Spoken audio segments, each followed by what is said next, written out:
Bismillahirrahmanirrahim. Assalamualaikum warahmatullahi wabarakatuh. Alhamdulillah wa bihi nasta'in ala umuri dunya waddin. Wassalatu wassalamu ala sayyidil mursalin wa ala alihi wa sahbihi ajma'in. Tuan-tuan muslimin muslimat, mudah-mudahan kita sama-sama dirahmati oleh Allah Subhanahu wa taala. Jadi kita masih lagi menggunakan kitab Nurul Yakin fi Sirah Sayyidil Mursalin. Kita sampai muka surat 210 dan insya-Allah pada hari ini kita berbincang tentang fitnah, ya, yang terkena, ya, terhadap salah seorang daripada apa ni, uh, ummin, ya, min apa kita panggil, ibu, ya, kepada ummahatil mukminin, daripada isteri-isteri Nabi, ya, dan wanita tersebut kita sebut Aisyah lah, ya. Aisyah adalah apa ni, min ummahatil mukminin, ya. Dan beliau antara yang paling tersohor lah selepas Khadijah, Aisyah lah, ya. Dan insya-Allah, ya, dia bertitik tolak cerita ni kita ambil daripada surah An-Nur, ya, daripada ayat yang ke-11, agak panjang sikit. Kalau tuan-tuan tak ada kitab Nurul Yakin fi Sirah Sayyidil Mursalin, ya, tuan-tuan boleh ambil saja Quran, ya, tuan-tuan boleh ambil Quran dan tuan-tuan boleh tengok dia punya apa, surah An-Nur, surah yang ke-24, ayat yang ke-11 insya-Allah, ya. Jadi boleh bukalah surah An-Nur. Boleh, ya? Insya-Allah. Auzubillahi minasyaitonirrajim. Innal ladzina ja'u bil ifk. Ya, innal ladzi, inna sesungguhnya, ini taukid tuan-tuan, ya. Ini kita panggil particle of emphasis. Dalam English kita panggil particle of emphasis. Inna biasanya berada di awal ayat. Inna sesungguhnya. Allazina ja'u, orang-orang yang mereka datang. Ya, bukan sekadar datang tapi datang bil ifki. Mereka datang membawa ifk, ya. Mereka datang membawa berita dusta, ya, berita yang bersifat apa ni, jahat, ya. Jadi mereka datang dan mereka ini kata Allah Subhanahu Wa Taala usbatun minkum, mereka adalah satu usbah, satu golongan daripada kamu, ya. Sebab yang terlibat ini tuan-tuan, selain daripada orang-orang munafik, ya, Abdullah bin Ubay bin Salul, yang terlibat di dalam membawa berita ini juga ialah orang-orang beriman, ya. Antaranya ialah apa apa kita panggil, Hasan bin Sabit. Hasan bin Sabit ini adalah orang kepercayaan Nabi, ya. Beliau juga adalah salah seorang daripada penyair tersohor Nabi. Dia selain daripada Hasan bin Sabit, Nabi ada penyair lain macam Ka'ab, ya, Ka'ab bin Malik Nabi ada. Nabi ada Abdullah bin Rawahah, ya. Tetapi Hasan bin Sabit antara yang apa kita panggil, yang lebih senior, ya. Jadi Hasan bin Sabit ni antara yang lebih senior dan kita tahu, ya, bahawasanya apabila kita menyebut Hasan bin Sabit, beliau memang tersohor, ya. Banding dengan Ka'ab dan Abdullah bin Rawahah, ya, dah tentu Hasan bin Sabit ni jauh lebih dahululah. Dia dipanggil sebagai mukhadram kerana dia hidup sebelum zaman Nabi. Maknanya sebelum Nabi lahir dia dah ada, ya. Kemudian selepas daripada apa kita panggil, ya, selepas daripada Nabi apa, ya, selepas daripada Nabi apa ni wafat, ya, dikatakan Hasan bin Sabit masih masih lagi diberikan umur panjang tuan-tuan, ya. Jadi nak bagi tahu memang panjang umurnya dan banyak jasanya di dalam memberikan motivasi, ya, kepada umat Islam supaya umat Islam terlibat dalam banyak peperangan tuan-tuan, ya. Okey. Jadi itu salah seorang. Yang kedua yang terlibat dalam peristiwa ini adalah adik ipar Rasulullah, ya, Hamnah binti Jahash. Maknanya adik kepada Zainab binti Jahash, ya, yang berkahwin dengan Talha bin Ubaidillah, ya. Dan kita tahu, ya, Talha bin Ubaidillah ada perasaan terhadap Aisyah, ya, sebelum turun ayat 53, ya, surah yang ke-33 suratul Ahzab, ya, suratul Ahzab surah 33 ada ayat 53, sebelum turun ayat 53 yang melarang mana-mana lelaki daripada berkahwin dengan isteri Nabi setelah Nabi wafat, ya. Sebelum daripada itu Talha bin Ubaidillah tidak mengetahui bahawasanya apa ni, isteri Nabi apabila Nabi wafat boleh dikahwini oleh mana-mana lelaki, ya. Dia tak tahu. Jadi Allah turunkan ayat 53 untuk melarang mana-mana lelaki, walaupun mereka ada perasaan terhadap isteri Nabi, mereka tidak boleh berkahwin dengan isteri Nabi.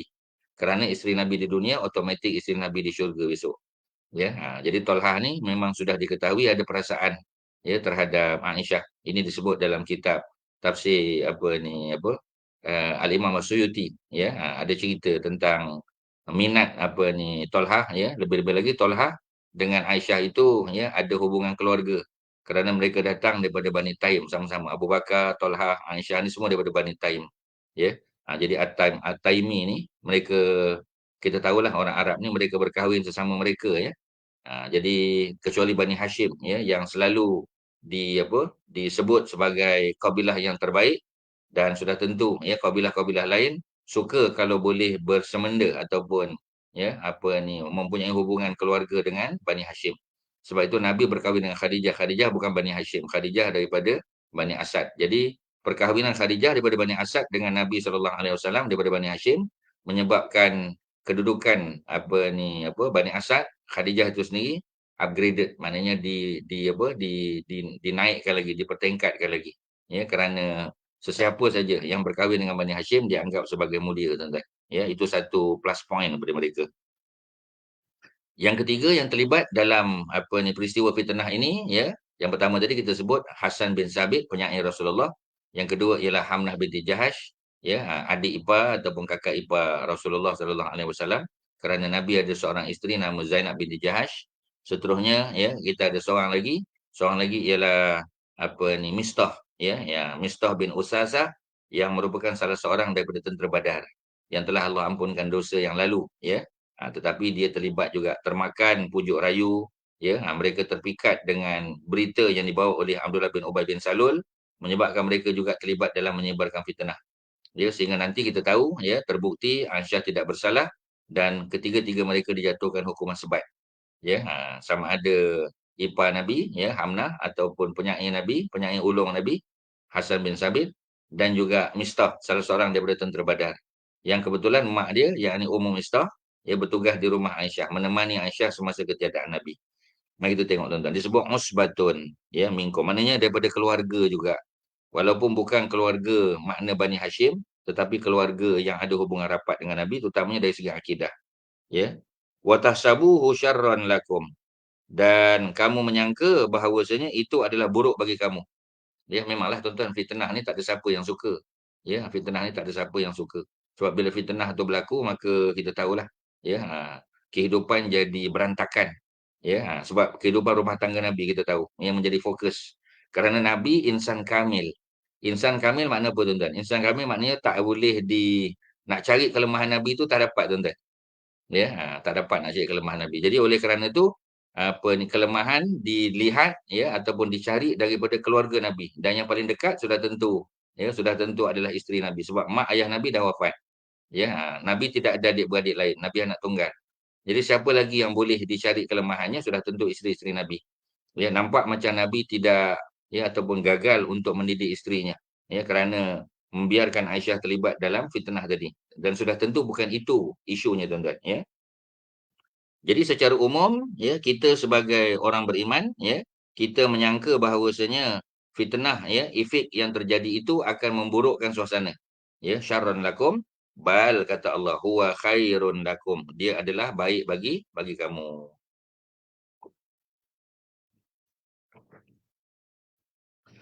Jadi baik tu dari segi apa tuan-tuan? Baik tu dalam aspek apa? Itu kita akan tengok. Ya. Likulli mri'in minhum, ya, bagi setiap individu sama ada lelaki maupun perempuan daripada mereka ya yang terlibat dalam menyebar fitnah itu, maktasaba minal isim, mereka telah melakukan dosa.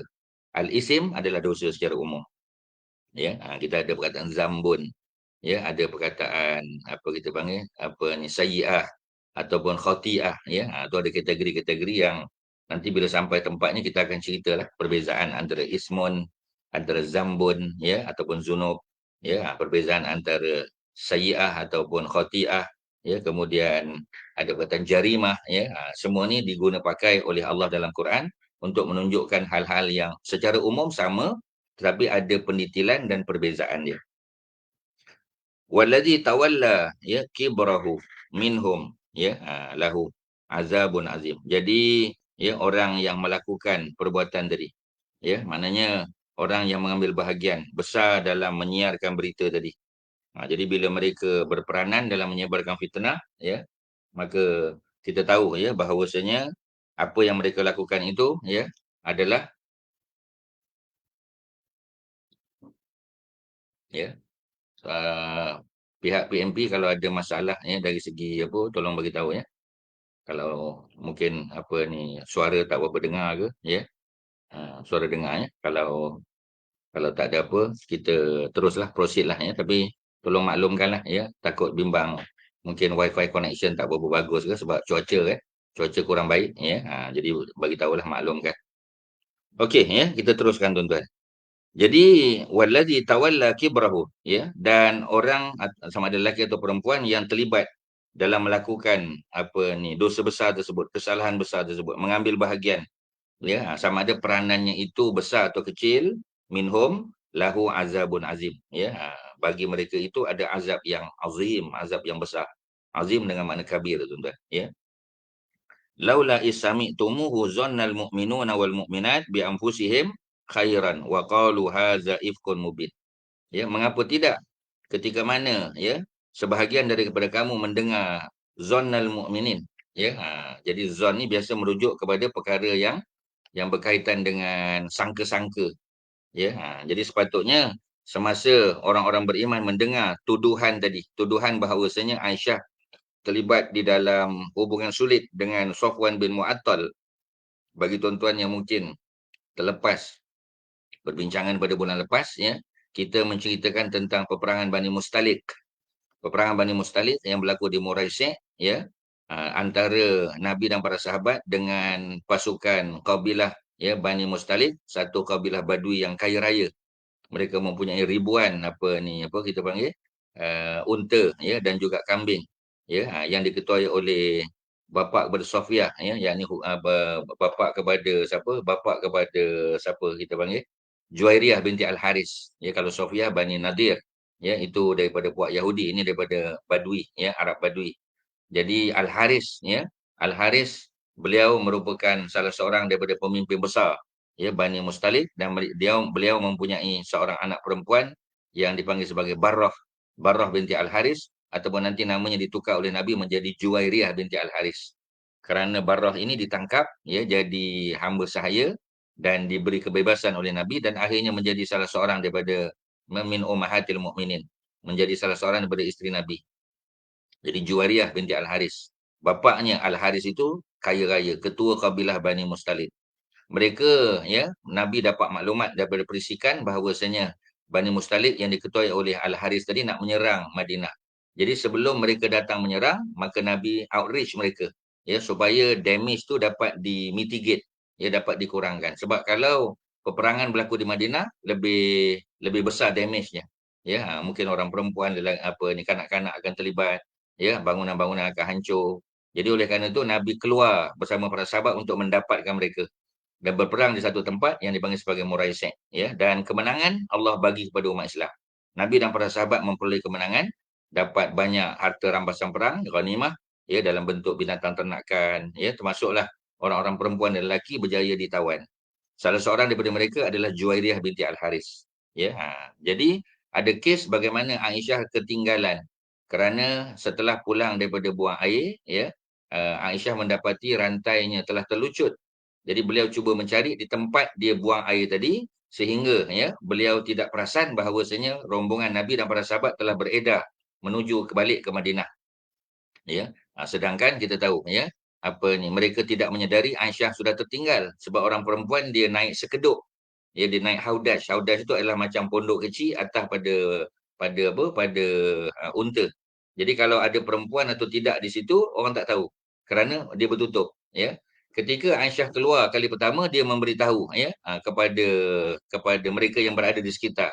Tetapi ketika ya Aisyah pulang, mereka nampak ketika Aisyah keluar kali kedua untuk mencari rantainya, tak ada yang menyedari dia keluar, dan dia tidak memberitahu pada sesiapa, menyebabkan ya rombongan menyangka Aisyah ada dalam sekedup tu, dalam haudas. Rupanya Aisyah tidak ada, beliau tertinggal. Dan apa yang berlaku kita tahu ya, yang berlaku ialah beliau tertidur di tempat menunggu tadi, sehinggalah datang seorang sahabat Nabi namanya Safwan bin Mu'attal. Dan Safwan bin Mu'attal ya, beliau mengenali Aisyah, beliau bagi isyarat supaya Aisyah naik atas unta dan beliau tarik dengan berjalan kaki. Maknanya bukan kita panggil, bukan berdua naik atas unta, tak. Ya, dia tarik unta tu, Aisyah dengan dia tak bercakap satu apa pun. Ya, sampailah mereka bertemu dengan rombongan Nabi dan para sahabat. Maka timbullah isu Aisyah ada hubungan sulit dengan Safwan bin Mu'attal. Dan cerita ni disebarkan tak lain tak bukan tercetusnya oleh mulut Abdullah bin Ubay bin Salul yang kebetulan terlibat sama terlibat dalam peperangan ni. Beliau ikut serta dan bila dia sebarkan berita ini, sebahagian para sahabat mempercayainya, termasuklah 3 yang kita sebut di awal tadi. Hasan bin Sabit, penyair Nabi, penyair ulung. Yang kedua Hamnah binti Jahash, ipar Nabi, kerana Nabi berkahwin dengan Zainab binti Jahash, dan seterusnya. Yang ketiga ialah Mistah bin Usasah, yang merupakan ahli Badar, yang telah diampunkan dosa dalam peristiwa Badar. Tetapi macam tadilah tuan-tuan, yang diampunkan dosa yang telah lalu. Dosa yang akan datang tak ada kepastian bahawasanya, tak ada jaminan bahawasanya mereka tidak akan terlibat dalam dosa lagi. Ini bukti mengatakan bahawasanya yang diampun dosa yang telah lalu. Dosa yang akan datang, kita hanya mohon Allah untuk kita termasuk dalam golongan mahfuzin. Mahfuzin mana orang yang terjaga daripada melakukan dosa.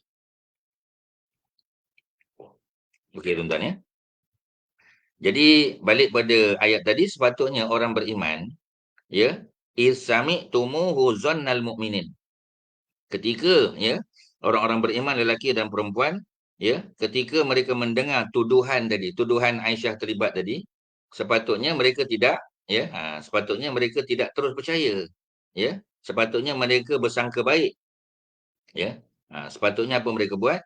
Mereka mereka bersangka baik bi anfusihim khairan wa qalu hadza ifkum mubin, dan sepatutnya mereka berkata ini adalah tuduhan yang jelas, tuduhan yang nyata. Sepatutnya mereka tidak terus mempercayai. Tak sepatutnya Hasan bin Sabit, Hamnah binti Jahash dan juga Mistah bin Usasah terus percaya. Sepatutnya mereka selidik. Sebab orang Islam ini dia terkenal dengan sifat tabayun dia. Tabayun maknanya dia cek, dia buat penyelidikan, buat investigation sepatutnya. Sehingga terbukti perkara itu benar, barulah disebarkan ataupun diberitahu kepada orang lain. Tetapi dalam kes ini mereka gagal melakukan perkara tersebut. Laula ja'u alaihi bi arba'ati syuhada. Jadi mengapa tidak mereka datang membawa 4 orang saksi? Sebab kita tahu dalam kes yang berkaitan dengan hubungan seksual, hubungan lelaki perempuan, maka perlu ada 4 orang saksi dan tidak boleh bawa 4 saksi. Tak ada siapa yang menengok. Kemudian faiz lam ya'tu bisyuhada, kalau mereka gagal membawa 4 orang saksi tadi, faulaika indallahi humul kazibun, maka mereka itu di sisi Allah dianggap sebagai orang-orang yang berdusta, tuan-tuan. Jadi mereka adalah orang-orang yang berdusta sebab mereka tidak boleh membawa saksi. Dalam konteks moden mungkin ada CCTV, mungkin ada bukti-bukti forensik yang boleh membantu, tapi zaman dulu memang 4 saksi. Kalau tidak ada 4 saksi, maka tuduhan itu digugurkan. Dan orang yang tetap berkeras untuk mengatakan bahawasanya dia melihat tetapi tidak cukup membawa 4 orang saksi, maka kesalahan ataupun hukuman ke atasnya, bukan ke atas orang yang dituduh. Ini kaedah dalam Islam, tuan-tuan. Sebab orang yang tertuduh itu dianggap tidak bersalah. Al-muttaham bari'un hatta tasbuta idanatuhu. Itu kaedah fiqh, tuan-tuan. Al-muttaham, orang yang tertuduh tu dianggap sebagai apa kita panggil, sebagai innocent. Hatta tasbuta idanatuhu, until he is proven guilty. Itu memang kaedah dalam mahkamah Islam dan juga dalam mahkamah sivil. Selagi dia tidak tertuduh, selagi dia tidak terbukti bersalah, tidak ada bukti forensik, tidak ada saksi mata, tidak ada CCTV dan sebagainya, maka kita kata tidak boleh kita tuduh dia. Dia masih dianggap innocent dan tidak boleh diperlakukan macam penjenayah, tak boleh, tuan-tuan. Sebab dia bukan penjenayah, belum terbukti lagi. Lebih-lebih lagi kalau memang terbukti dia tidak bersalah, dia kena dilepaskan, kena buang kes, tuan-tuan. Jadi inilah yang sepatutnya berlaku. Orang Islam sepatutnya bersangka baik. Selagi tidak ada 4 saksi yang datang untuk membuktikan. Walau la fadlullahi alaikum wa rahmatuhu fid dunya wal akhirah lamassakum fima afattum bihi azabun azim. Ini peringatan, tuan-tuan. Ayat yang ke-14. Kalaulah tidak kerana adanya limpah kurnia, limpah kurnia itu disebut di sini fadlullah. Walaulah, kalaulah tidak kerana kurniaan Allah Subhanahu Wa Taala kata kamu, wa rahmatu, dan rahmatnya, fid dunya wal akhirah, sama ada di dunia maupun di akhirat, tentulah kamu dikenakan azab siksa yang besar disebabkan kamu turut campur dalam berita palsu itu.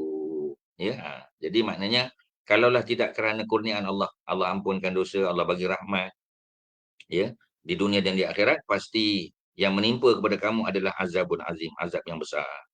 Is talaqawnahu bi alsinatikum wa taquluna bi afwahikum ma laysa lakum bihi ilmun wa tahsabunahu, ya, hayyinan wa huwa indallahi azim.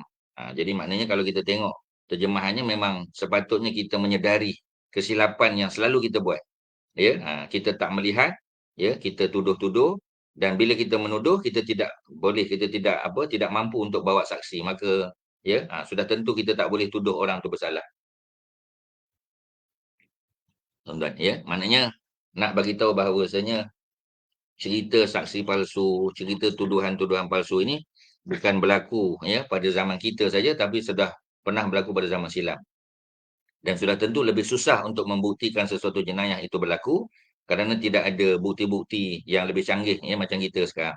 Ya, bukti forensik, ya, DNA, kemudian ada CCTV, ada peralatan-peralatan canggih, ada gadget dan sebagainya yang boleh merakam, ya, sesuatu peristiwa, satu kejadian, walaupun tidak secara official, ya, tetapi boleh dibuktikan. Dan ada pakar-pakar, apa kita panggil, ya, gadget yang boleh menentukan sama ada rakaman itu sah, ya, rakaman itu, apa kita panggil, original, ya, ataupun sudah tampered with, ya, ataupun bagaimana. Maknanya, ya, ada bukti-bukti, ada kepakaran, ada expertise, ya, yang dimiliki oleh sekumpulan manusia yang ada kepakaran, yang mereka lah nanti, ya, yang akan membuktikan originality, ya, tuduhan itu, ya. Walaupun kita tahu masih ada ruang, ya, untuk mereka berpakat, mereka dibayar upah, ya, mereka menjadi saksi palsu, memang ada, tuan-tuan. Nak menunjukkan bahawasanya proses pembuktian di mahkamah itu bukan satu proses yang mudah, ya. Islam sangat menitik beratkan, ya, persoalan menuduh orang ni. Sebab tu kalau tak cukup saksi, tak cukup bukti, jangan tuduh, ya. Lebih baik seseorang hakim itu, ya, membebaskan orang yang bersalah daripada dia menuduh, menjatuhkan hukuman terhadap orang yang tidak bersalah. Itu tentang kaedah dia, ya. Hakim ni kalau dia tersilap membebaskan orang salah, itu jauh lebih baik daripada dia menjatuhkan hukuman terhadap orang yang tidak bersalah. Orang tu innocent, ya, orang tu tak terlibat, tapi dia dihukum salah. Ya, itu jauh lebih berat berbanding dengan kita melepaskan orang jahat, ya, orang yang tertuduh, ya, tetapi tidak cukup bukti. Walaupun sangkaan kita berat, rasa hati kita, zon kita, ya, bahawasanya inilah orang yang melakukan, tetapi tidak cukup bukti, ya, untuk kita mensabitkan kes tadi. Jadi lebih baik beliau dilepaskan berbanding dengan menjatuhkan hukuman terhadap orang yang tidak bersalah. Ya, itu kaedah perbicaraan lah, proses mahkamah, tuan-tuan, ya. Okey, seterusnya apa lagi? Jadi apa kita panggil, ya, mereka ini, ya, semasa kamu bertanya, ya, ataupun menceritakan berita dusta itu dengan lidah kamu. Sebab pada masa itu kita tahu dia tidak ada, apa kita panggil, ya, tidak ada social media macam zaman kita. Tak ada akhbar, ya. Jadi kebanyakan berita-berita itu disampaikan secara lisan. Sebab tu di sini disebut perkataan alsinatikum. Alsinah tu plural form untuk lisan. Kalau lisan maknanya lidah satu. Kalau alsinah, dia merujuk kepada apa? Kepada jamak, ya, lidah-lidah yang banyak. Sebab yang terlibat menyebarkan rahsia ni bukan seorang. Ya, bukan dua orang, tapi ramai, tuan-tuan, ya. Jadi wataqulu nabi afwahikum, dan kamu bercakap menggunakan mulut kamu, ya. Bercakap ni menggunakan mulut lah. Tapi bila disebut mulut, bukan makna mulut, ya, tetapi lidah yang berada dalam mulut itu. Lidah itu yang bergerak. Lidah itu yang melafazkan perkataan, ya. Jadi apa yang berlaku? Ma laisa lakum bihi ilmun. Yang kamu tidak ada ilmu tentangnya. Kamu tak cukup ilmu. Kamu dengar-dengar fitnah saja, berita bohong, tuduhan palsu. Wa tahsabunahu hayyinan wa huwa indallahi azim. Ya. Jadi kamu menyangka bahawasanya, ya, apa yang kamu sampaikan itu perkara kecil, hayyinun, sesuatu yang mudah, yang kecil. Ya, seperti mana Nabi Allah Zakaria, ya, ketika dia mempertanyakan tentang bagaimana mungkin isterinya alias Sabes, ya, yang sudah berusia tua, yang disebut sebagai akhir. Akhir maknanya susah nak mengandung, ada masalah saluran peranakan dia, ada masalah rahim, ya, mungkin tak kuat rahim dia, ataupun disebut juga sudah menopause, ya. Bagaimana mungkin wanita sebegini, ya, masih boleh mengandung, ya. Kemudian Jibril ya menyebut bahawasanya perkara yang dipertikaikan ataupun dipersoal, bukan makna dipertikai ya, makna dipersoal, dipertanyakan oleh Nabi Zakaria itu ya adalah hayyinun indallahi hayyinun. Di sisi Allah benda tu sangat mudah, tuan-tuan. Ya, benda tu sangat mudah, very easy, tuan-tuan, di sisi Allah. Ya, untuk mencipta sesuatu ataupun menjadikan sesuatu yang lebih hebat daripada itu pun boleh. Ya, Nabi Zakaria ada isteri, isterinya ada masalah rahim. Ya, susah nak sangkut, susah nak apa kita panggil, ya, nak ada anak. Ya, dia pula sudah sampai ke tahap umur menopause. Ya, maknanya kemungkinan besar tak boleh mengandung dan melahirkan anak. Ya. Yang itu Allah buat, akhirnya dia mengandung juga, melahirkan anak bernama Yahya. Itu jauh lebih mudah. Kerana Allah boleh buat yang lebih susah. Ya, apa dia, tuan-tuan? Maryam yang tidak pernah disentuh oleh mana-mana lelaki. Ya, tak pernah sentuh mana-mana lelaki. Tak ada kekasih, tak ada best friend forever, ya, tak ada, tuan-tuan. Ya, tidak pernah disentuh tetapi boleh mengandung. Itu jauh lebih hebat daripada kes isteri Nabi Zakaria yang sudah lanjut usia untuk mengandung dan melahirkan anak. Jadi maknanya bukan benda tu berat. Itu dalam konteks Nabi Zakaria tadi ya. Maknanya ada istilah hayyinun. Di sini hayyinun dengan makna benda kecil, benda sepele. Sepele ni maknanya benda yang kita kata tak ada apa kot, benda biasa je, tak ada hal. Bukan benda yang susah pun ya. Tapi macam tadilah, sebenarnya kita tak boleh sebut macam tu ya. Kerana apa? Kerana walaupun watahsabunahu hayyinan, walaupun kamu menyangka benda tu kecil, benda tu small matter ya, tak tiny little thing, tetapi wahuwa indallahi azim. Perkara itu di sisi Allah adalah sangat besar, tuan-tuan. Walaula isami'tumuhu ya qultum ma yakunu lana an natakallama bihadza ya subhanaka hadza buhtanun azim. Sepatutnya mereka kata ini buhtan, ini tuduhan palsu. Ya, jadi sepatutnya ketika mereka mendengar, ya, mereka sepatutnya segera berkata, tidaklah ya layak bagi kami memperkatakan hal ini. Kami tak layak sebab kami tak ada semasa peristiwa itu berlaku. Tak ada siapa yang melihat. Ya, ketika Aisyah bersama dengan Safwan bin Mu'attal, tak ada siapa, tuan-tuan. Yang mengetahui cerita sebenar Allah, ya, Allah saja. Rasul pun tidak berada di tempat kejadian. Ya, kita panggil kita panggil ya. Kalau kita nak buat siasatan di tempat berlakunya kejadian, di crime scene. Ya, selalu kita dengar crime scene investigation. Ya, jadi biasanya kalau seseorang itu dibunuh di satu tempat, dia akan dipindahkan jenazahnya ke tempat lain. Supaya maklumat-maklumat yang berkaitan dengan pembunuhan itu tidak dapat dikenal pasti. Kerana sudah ditukar ya tempatnya. Kita tidak berada di crime scene-nya. Ya, tempat kejadian. Jadi kalau pihak forensik dapat mengenal pasti di mana ya dia punya original crime scene, maka mereka balik ke tempat crime scene, mereka akan jumpa banyak maklumat. Ya, apa kita panggil tapak kasut, ya, kemudian ada mungkin darah, ya, ada liquid datang daripada tubuh, ya, sama ada air ludah, air liur, ya, ataupun sperma dan sebagainya. Ya, mungkin ada perkara yang berkaitan dengan apa lagi kita kata, ya. Ada pergelutan, ada luka, ada rambut ataupun bulu, ya, bulu badan yang tanggal, ada kuku dan macam-macam, tuan-tuan. Jadi yang pertama mesti dikenal pasti ialah crime scene tu, ya. Tapi dalam konteks Aisyah ya dan dan Safwan Mu'attal, dia tidak ada siapa yang berada di situ untuk memastikan, dan tidak berlaku jenayah dalam bentuk pembunuhan, ya, mencederakan, memukul, tak ada, tuan-tuan. Ya, jadi macam mana? Ya. Jadi sepatutnya mereka tidak terus menuduh. Ya, mereka tidak tahu apa yang berlaku. Dan sepatutnya ketika mereka nak bercakap, ya, mereka berkata subhanaka haza buhtanun azim. Maha suci Allah Subhanahu Wa Taala. Maha suci Allah Subhanahu Wa Taala, ya, kerana apa, tuan-tuan? Kerana ini adalah satu buhtan, buhtanun. Apa makna buhtan? Buhtan maknanya berita palsu, ya. Di sini diterjemahkan sebagai satu dusta, ya, yang besar, ya, yang menyebabkan sesiapa yang mendengarnya tercengang. Ya, macam tak percaya, betul ke Aisyah terlibat? Ya, Safwan bin Mu'attal ni sahabat Nabi yang beriman, ya, yang terkenal sebagai orang yang menjaga kehormatan dirinya. Aisyah lebih-lebih lagi, tuan-tuan, ya. Takkan mereka terlibat. Jadi benda itu menyebabkan bila orang dengar, orang tercengang. Ya, sedangkan benda itu haza buhtanun azim. Ya'izukumullahu an ta'udu limislihi abadan in kuntum mu'minin. Ya, ya'izukumullah. Allah bagi nasihat. Ya. Jadi Allah bagi pengajaran, ya, kepada kamu supaya kamu tidak mengulangi perbuatan yang sedemikian selama-lamanya. Maknanya cukup sekali benda ni berlaku. Memang kita tahu sepanjang sejarah ya sirah Nabi sallallahu alaihi wasallam tidak ada isteri lain yang terlibat di dalam isu apa kita panggil isu jenayah seperti ni. Ya, maknanya isu musibah ataupun tuduhan. Ya, yang berlaku hanya pada Aisyah seorang, yang lain tidak.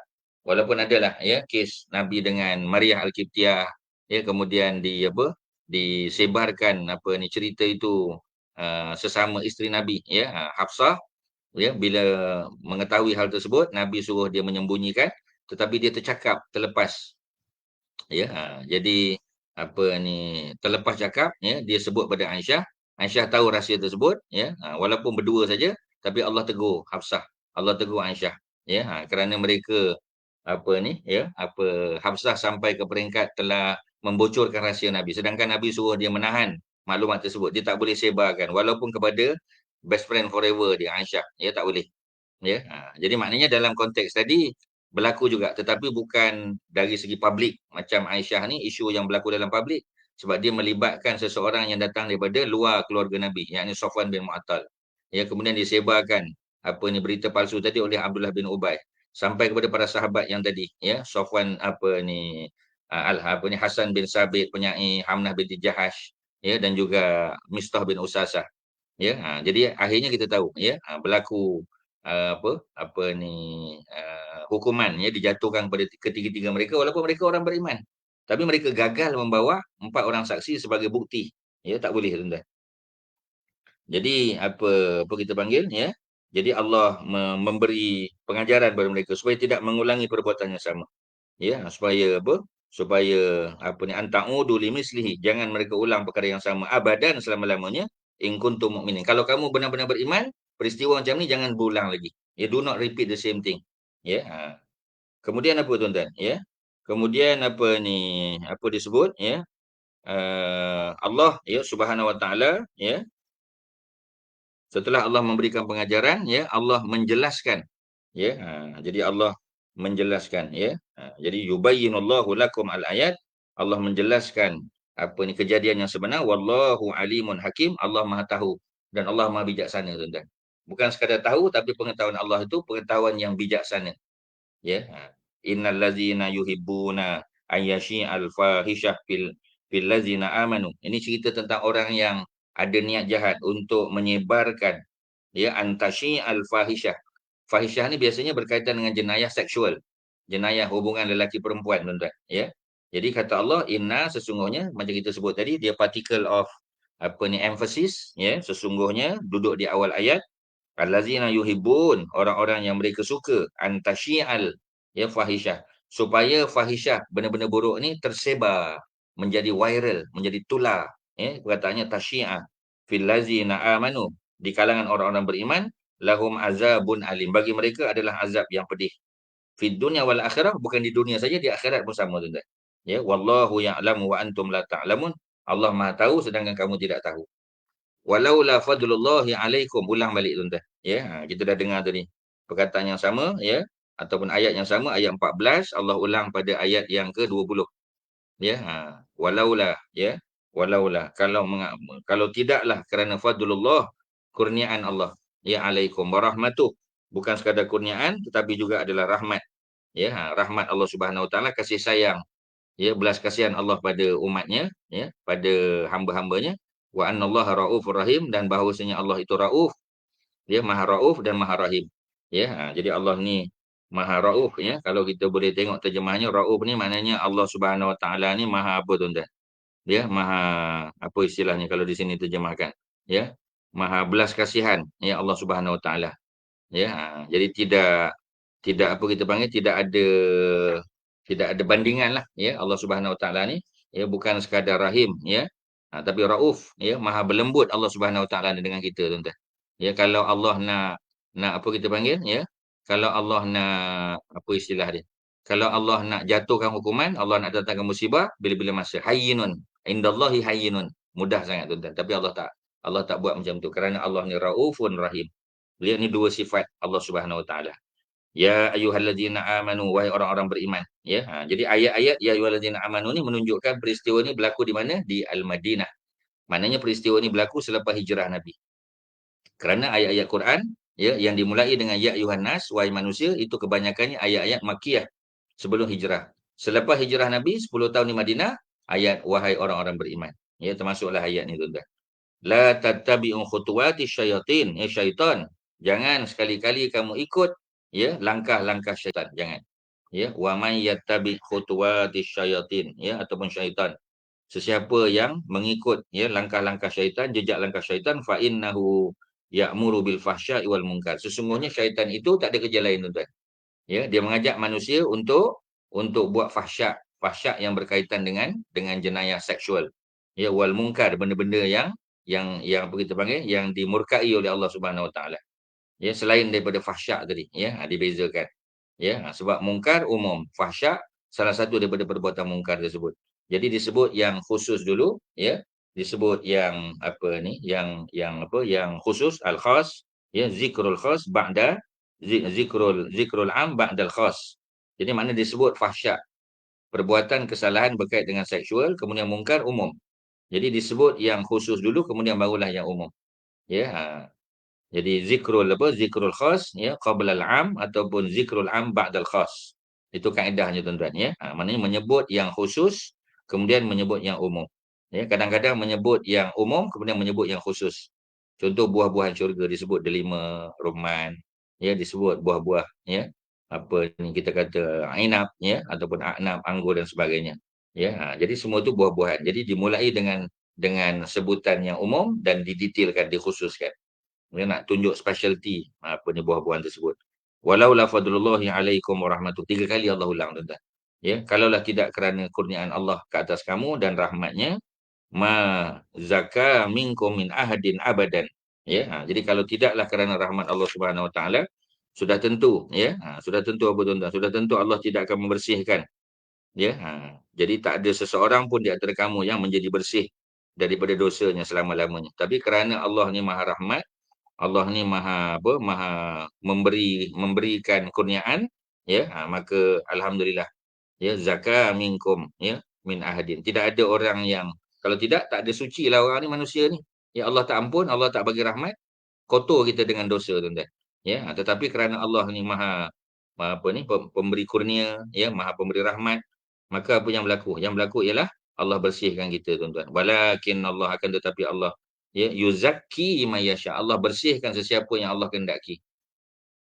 Wallahu sami'un alim, dan Allah itu sami', maha mengetahui, dan alim, maha sami', maha mendengar, alim, maha mengetahui. Selesailah, tuan-tuan. Ada 10 11 ayat. Lebih kurang daripada ayat 11 sampai 21, lebih kurang 11 ayat yang secara detail menceritakan tentang peristiwa yang berlaku yang menimpa kepada Aisyah, isteri Nabi yang ketiga, yang dituduh ada hubungan sulit dengan Safwan bin Mu'attal, bertitik tolak daripada kelalaian Aisyah. Itu pun satu benda yang kita boleh belajar. Jangan sampai kita terlalai. Sebab bila terlalai, tuan-tuan, musuh akan masuk melalui kesilapan dan kelalaian kita. Dia akan tuduh, dia akan buat tohmahan kerana kelalaian kita. Rasulullah sallallahu alaihi wasallam merasa gembira, tuan-tuan, setelah turun ayat surah An-Nur ini, kerana sudah berbulan peristiwa ini berlaku. Kita tahu Aisyah setelah pulang daripada peristiwa ini, beliau jatuh sakit. Kita boleh tengok dalam tafsir Ibnu Katsir. Sebulan dia sakit. Selepas itu barulah dia mengetahui bahawasanya cerita tentang beliau ada hubungan sulit dengan Safwan sudah viral, sudah tular. Jadi oleh kerana itu dia tanya pada Nabi, Nabi pun tak boleh bagi jawapan. Nabi cuma kata, Aisyah, kalau kamu buat, minta ampun pada Allah. Tapi kalau kamu tak salah, Allah akan membuktikan kebenaran kamu. Jadi Aisyah terkasih hati dengan Nabi, maka dia minta izin pada Nabi untuk pulang ke rumah ibu bapanya, Abu Bakar dan Ummul Ruman. Nabi izinkan. Berlakulah berlalulah sedikit masa, maknanya masih lagi belum selesai, sehinggalah Allah menurunkan ayat yang ke-11 sampai 21 daripada surah An-Nur. Surah An-Nur ni dianggap sebagai suratul Nisa juga, tuan-tuan. Cerita banyak tentang perempuan, hukum hakam berkaitan dengan perempuan, nasihat kepada orang-orang perempuan. Kerana apa? Kerana Allah Maha menyayangi orang-orang perempuan, tuan-tuan. Sebab tu ada surah An-Nisa, surah perempuan. Surah lelaki tak ada, tuan-tuan. Surah lelaki, surah yang menyebut tentang Nabi dan Rasul dia. Suratul Rijal tidak ada. Suratul Nisa ada. Dan ada suratul Nur, ada suratul Talaq yang menceritakan tentang hukum hakam yang berkaitan dengan orang perempuan. Jadi Nabi gembira, tersenyum Nabi, ya, puas Nabi. Nabi menyampaikan berita gembira tersebut, busyra makna berita gembira kepada Aisyah mengenai kesucian dirinya. Maknanya Aisyah itu suci, ya. Jadi apa ni, apa kita panggil, at-tahirah. Dia, beliau ni orang yang suci, tuan-tuan. Ibunya yakni Ummu Ruman berkata, bangun dan berterima kasihlah kepada Rasulullah sallallahu alaihi wasallam. Ya, Aisyah menjawab, tidak. Wallahi aku tidak akan bersyukur dan berterima kasih kecuali kepada Allah. Oh. Ya, nampak stand dia, tuan-tuan. Ya, maknanya jual mahal juga Aisyah ni, ya. Jadi dia kata, aku tidak akan berterima kasih kepada baginda, tetapi syukur dan terima kasih, asyukru lillahi wahdah. Ya, sebab tu kadang-kadang bila orang sebut syukran ya ustaz, kita pun jawab asyukru lillah. Ya, biasa kita sebut syukran afwan kan. Tapi bila kita sebut syukran, ya, jadi kita boleh jawab asyukru lillah. Syukur itu, terima kasih itu hanyalah untuk Allah Subhanahu Wa Taala, bukan saya pun. Ya, saya hanya melaksanakan tanggungjawab je. Ni small matter, tak ada apa pun, ya. Semuanya daripada Allah Subhanahu Wa Taala. Ya, jadi makna boleh, ya. Jadi selepas penurunan ayat tersebut, Rasulullah mengarahkan supaya menyebat, ya, dijatuhkan hukuman sebat, ya, terhadap siapa, tuan-tuan? Terhadap mereka yang terang-terangan terlibat dengan peristiwa Al-Ifk sebanyak 80 kali sebatan. 80 kali sebatan. Tapi kita kena faham sebatan yang dilakukan bukan, bayangkan, ya, macam di penjara kita, tuan-tuan, ada seorang menggali badan besar, menggali dut, ya, ambil apa ni, rotan yang dibuat daripada apa ekor ikan pari, bila di rotan sekali maka terkeloyak, ya, terkupas di kulitnya, tuan-tuan. Sebulan, ya, kesan daripada sebatan tu pun kena ada pada badan dia. Bukan macam tu, tuan-tuan. Ya, sebatan dalam Islam, ya, rotan yang kita kata sangat kecil, kemudian, ya, tangan yang nak merotan pun tak boleh angkat. Kalau kita letak sesuatu di bawah apa ni, apa ketiaknya, kalau diangkat benda tu jatuh, maknanya tinggi dah. Bawah lagi, ya. Dalam kitab apa ni, Riyadhus Shalihin, cerita seorang lelaki yang ditangkap kerana minum arak. Ya, terbukti memang beliau minum arak. Maka Nabi suruh para sahabat untuk merotannya. Ada yang pukul dengan tangan, ada yang pukul dengan selipar, ya, ada pukul dengan kasut, ada yang pukul dengan apa ni, kain selendang dan sebagainya. Maknanya itulah kaedahnya, ya, dan mesti dibuat apa, in front of the public. Maknanya publicly. Ya, kerana tujuannya adalah untuk apa kita panggil deterrence. Tujuannya adalah untuk menimbulkan rasa bimbang, rasa takut orang lain, jeran supaya mereka tidak melakukan perkara tersebut. Ya, bukan maknanya apa ni, suka-suka buat, tak. Ya, tetapi dibuat untuk tujuan menimbulkan rasa takut terhadap orang lain, ya, supaya tidak melakukan perkara yang sama, supaya perkara jenayah yang dilakukan tidak diulangi. Ya, jadi jenayah tu, crime tu tidak diulangi oleh orang lain kerana bimbang mereka akan dimalukan. Jadi hukuman itu bukan menyakitkan pada fizikal, ya, tetapi lebih kepada persoalan hati, persoalan spiritual, tuan-tuan. Itu yang kita kena faham. 80 sebatan bukanlah sampai peringkat, ya, kalau tuan-tuan tengok cerita apa ni, sumpah, ya, sumpah semerah padi, ya, bagaimana kita kata apa, Piramli dan juga apa ni, Sa'diyah dijatuhkan hukuman, ya, sebatan, ya, itu bukan kaedah Islam, tuan-tuan. Sebatan kerana melakukan zina tu memang termaktub, ya, dalam Al-Quran, ya, tetapi kaedah cara yang dilaksanakan bukan tu caranya, tuan-tuan, ya. Itu tuan-tuan kena faham. Okey, ya. Hukuman tersebut adalah hukuman hudud, ya, dia termasuk, ya, haddun min hududillah. Salah satu daripada hukum Allah.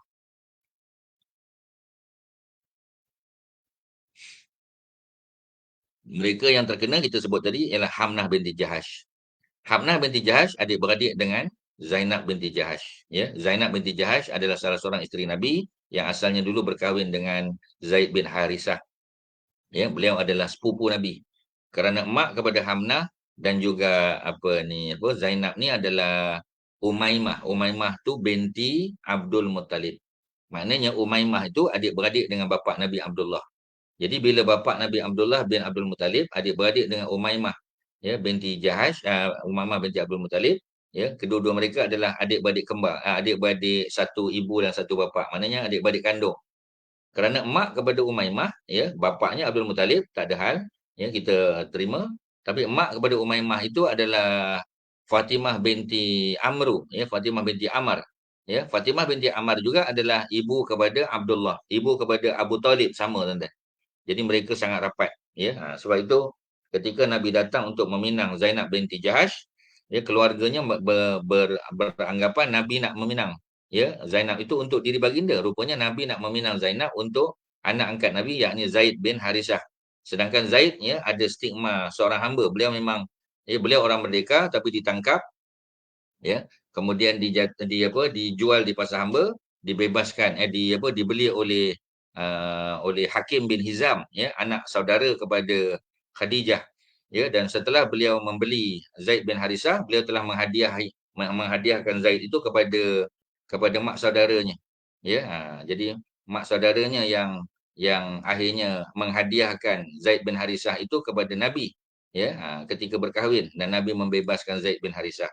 Walaupun Zaid sudah terbebas, tapi beliau masih dianggap sebagai seorang hamba kerana dia bekas hamba. Itu yang menyebabkan mungkin dari segi kedudukan, ya, keluarga Bani Hashim, ya, termasuk Zainab binti Jahash, beranggapan bahawasanya dari segi kedudukan mereka tidak sekufu. Ini timbul isu kufu dalam Islam, tuan-tuan. Jadi kalau boleh kita nak kahwinkan anak kita, itu pengajaran dia, kita cari yang sekufu dengan anak kita. Kalau anak kita ada masters in business administration, ada MBA, tuan-tuan. Takkanlah menantu kita tu diploma saja ataupun STPM. Tak sepatutnya lah, ya. Jadi kalau boleh biar sekufu. Kalau tidak MBA pun kita kata paling kurang ada degree dalam accounting ke, ataupun chartered accountant ke dia, ya, ataupun dia mungkin ada kelayakan profesional, ya, supaya kita kata biarlah sekufu. Nanti kalau ada majlis-majlis di syarikat, ya, dalam kerjaya dia, ya, kalau ada dinner, ada pertemuan keluarga, hari keluarga dan sebagainya, tidaklah terasa sangat, ya, ketinggalan kedudukan rendah suami itu berbanding dengan isterinya. Jadi benda-benda itu perlu diambil perhatian, dan Islam sangat menekankan hal tersebut, tuan-tuan, ya. Jadi itulah, ya, kalau kita boleh detailkan, tuan-tuan, ya. Kalau ada soalan setakat ni nampaknya belum ada, tuan-tuan. Kalau ada silakan.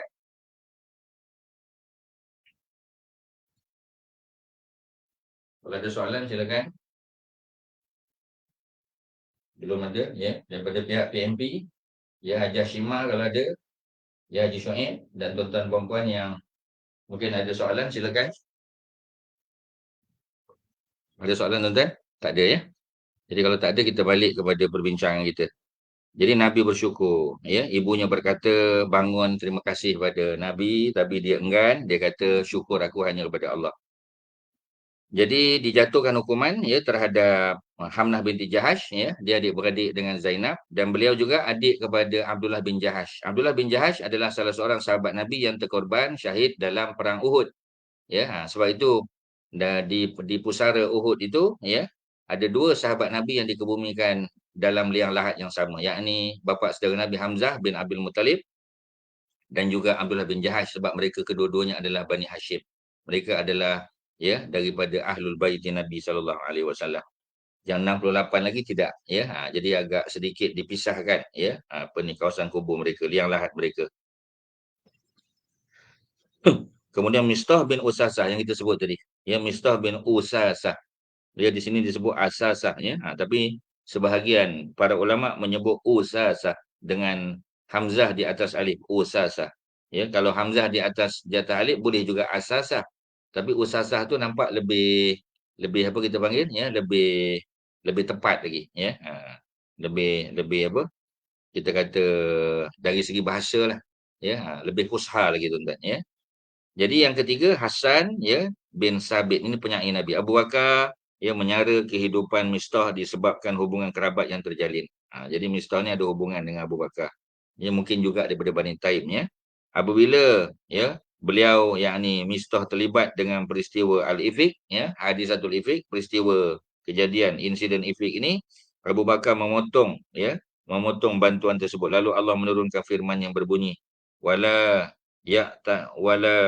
tali ulul fadl, ya, janganlah sampai, ya, kita kata orang-orang yang berharta itu, ya, orang-orang yang ada duit itu lapang kedudukannya, ulul fadli, ada kurniaan daripada Allah, minkum, wasa'ah, keluasan harta, an yu'tu ulil qurba wal masakin, ya, daripada menghalang dirinya atau bersumpah, ya, untuk tidak memberi bantuan kepada kaum kerabat dan orang-orang miskin dan orang-orang yang berhijrah, wal muhajirin fi sabilillah, wal ya'fu wal yasfahu, ya, hendaklah dia memberi maaf, ya, dan macam tadilah, ya, liyasfahu, melupakan kesalahan orang-orang tersebut. Memanglah tuan-tuan, kalau nak kira memang beratlah. Ya, sebab Aisyah tak bersalah. Ya, Mistah pula tak ada di tempat kejadian. Ya, dia pula mendapat bantuan daripada Abu Bakar. Ya, jadi maknanya nak bagi tahu, ya, kita ada apa? Ada kedudukan yang sangat tak wajar bagi Mistah, dia dapat bantuan Abu Bakar, dia terlibat pula dalam memfitnah Aisyah. Yang dia tahu merupakan seorang wanita yang termasuk isteri Nabi, tuan-tuan. Ya. Jadi tak sepatutnya dia dia apa kita panggil, dia terlibat dalam fitnah tadi. Bagi pihak Abu Bakar pula, ya, walaupun dia telah memberi bantuan selama ni, dan apa ni, Mistah tu termasuk keluarga dia, walaupun terlibat, apa ni, sahih, ya, jelas dia terlibat, malah dijatuhkan hukuman sebatan 80 kali, ya. Tak sepatutnya Abu Bakar menghentikan bantuan, teruskan, maafkan, ya. Dan apa kita panggil, dan apa ni, janganlah sampai kepada peringkat apa kita panggil, ya, dihentikan bantuan kewangan tadi. Ya, ala tuhibuna an yaghfirallahu lakum wallahu ghafurur rahim. Ya. Jadi Allah Subhanahu wa taala, ya, apa ni, Allah mengampunkan dosa kamu, tidak mahu ke kamu. Ala tuhibuna, tidakkah kamu suka, ya, an yaghfirallahu lakum, Allah mengampunkan dosa kamu, wallahu ghafurur rahim. Disebut dua lagi sifat Allah, yang pertama Ghafur, Maha Pengampun, Rahim, kalau orang tu tak layak untuk diampun, kerana sifat, ya, apa ni, maha belas kasihan Allah Subhanahu Wa Taala, akhirnya Allah ampun juga. Setelah turun ayat di atas, Abu Bakar menjawab, memang kami suka kepada tawaran Allah itu. Ya, sebab Allah memberi tawaran kepada Abu Bakar. Ya Rasulullah, maka Abu Bakar menyambung kembali bantuannya kepada Mistah. Mana Mistah selama ini dapat bantuan, ya, dapat talian hayat, ya, daripada Abu Bakar, ya, dan kita tahu peristiwa ini menyebabkan Abu Bakar berfikir untuk menghentikan bantuan. Tetapi turunnya ayat, ya, direct kepada Abu Bakar, ya, menegur beliau supaya beliau tidak menghentikan bantuan, meneruskan, dan Allah menjanjikan, ya, apa ni, kedudukan yang lebih baik bagi beliau. Ya, jadi maknanya sambung baliklah tu ceritanya. Di hujung, inilah kemudaratan yang dibawa oleh golongan munafik yang menyelinap masuk ke dalam ummah dengan menzahirkan kecintaan. Jadi nampak macam beriman. Ya, nampak macam mereka menyokong Nabi, malah mereka terlibat di dalam peperangan Bani Mustalik di Murasyid, ya. Tapi tujuan mereka terlibat dalam peperangan itu sebenarnya untuk apa, tuan-tuan? Lebih kepada untuk mencari kelemahan, mencari loopholes yang berlaku dalam masyarakat Muslim, dan boleh mereka cetuskan, yang menjadi fitnah yang akhirnya menjatuhkan muruah, ya, beberapa orang sahabat termasuklah isteri Nabi. Jadi apa kita panggil, ya, kononnya menzahirkan kecintaan kepada muslimin, sedangkan hati mereka penuh padat dengan kedengkian, ya. Mereka ada ribtah, ya, ada kedengkian, ya, ada apa kita panggil, ada hasad, ya, yang menunggu masa untuk mencetuskan fitnah. Setiap kali mendapat peluang, mereka akan melakukannya. Kita memohon perlindungan kepada Allah daripada kejahatan mereka. Ya, jadi kita minta supaya Allah lindungi kita, tuan-tuan. Ya, Allahumma fazna. Ya, ya Allah, apa ni, lindungilah kami, ya Allah. Ya, daripada depan, daripada belakang. Ya, apa ni, amamana wa khalfana wa an yaminana, ya, wa an shimalina.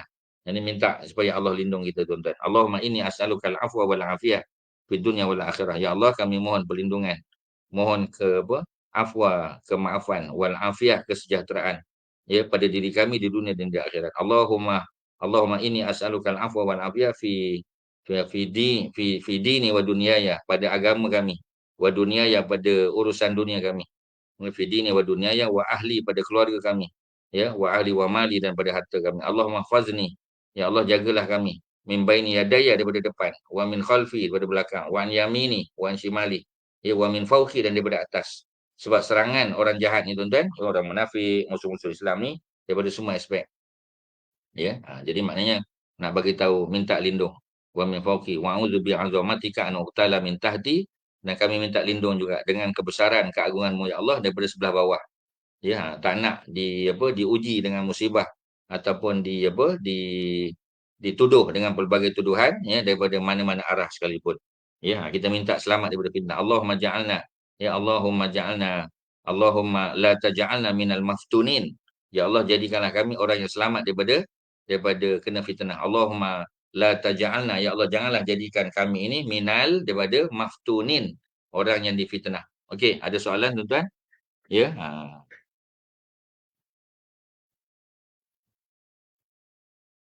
Tak nampak soalan ya. Betul ya, tak nampak soalan dia. Jadi tak tahu ya di mana sebenarnya soalan. Jadi kalau boleh dihantar semula ya, ataupun boleh di apa kita panggil ya, boleh di WhatsApp ke ya. Jadi setakat apa ni apa boleh hantar ke WhatsApp ustaz pun boleh, pada pihak PMP pun boleh ya.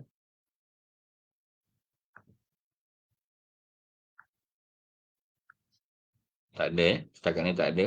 Jadi kalau tak ada kita teruskan, mungkin apa ni puan apa ni Suharti ya boleh hantar melalui cara lain ya. Sebab tak nampak soalan tu, tak nampak ya.